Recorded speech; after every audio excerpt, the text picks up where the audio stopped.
The conclusion of a scientific talk is as important as the conclusion of a good movie.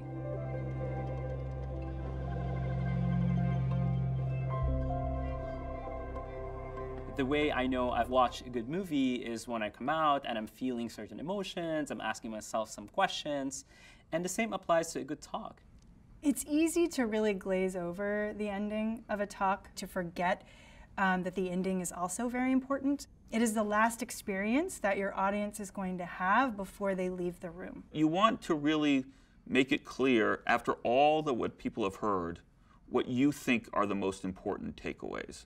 Make sure that you are clear on what the final conclusions of your research story are and how that relates to your core message. It's best to really be explicit by stating what the core message is at the end.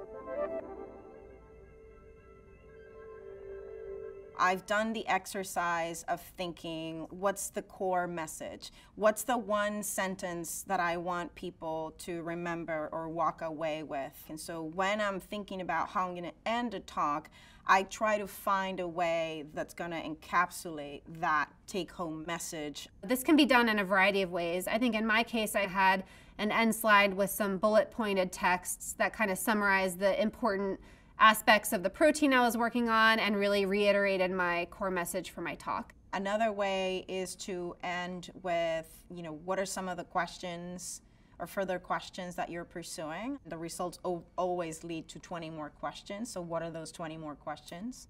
What does the finding you came up with mean?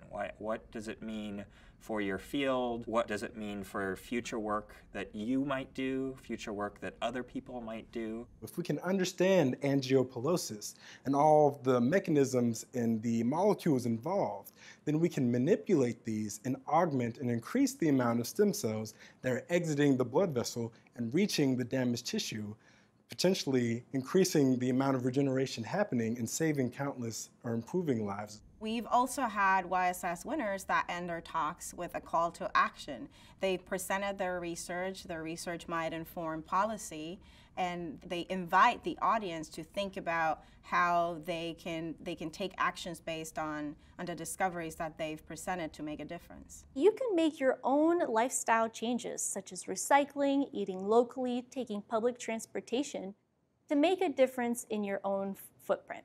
That's one way to end with a punch.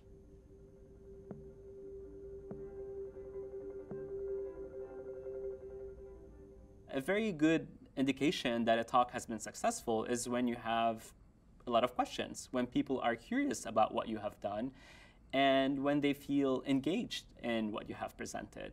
You want to leave your audience wanting more because you're sparking curiosity. A good conclusion that summarizes what you've learned and that opens up perspectives on what could be learned is definitely extremely important for a scientific talk.